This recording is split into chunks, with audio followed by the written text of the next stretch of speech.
Lakini mwingine kama mume amekuonyesha utaratibu fulani, labda anaenda kulala kwa wakati, na wewe siku akiwa bado hana usingizi, hajachoka, hawezi kwenda kulala kwa wakati, akikwambia wewe tangulia, mimi naje, naambia ushaanza simu za usiku, ndio maana unanituma nikalale kabla yako.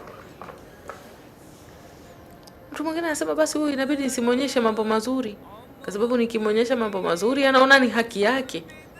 Saa nyingine hawana hata usingizi wa kulala, wanafikiria kodi nyumbani, kodi kwenye kibanda cha biashara. Hawezi kulala. Tarehe za kwenda shule zimekaribia, hana ada. Atalala vipi? Wewe mwenyewe ukiamka asubuhi unaambia wazazi wangu, unajua kile kisima kinatoa matope badala ya maji, inabidi pakaongezwe. Sasa mtu atalala saa 2 kwa nini?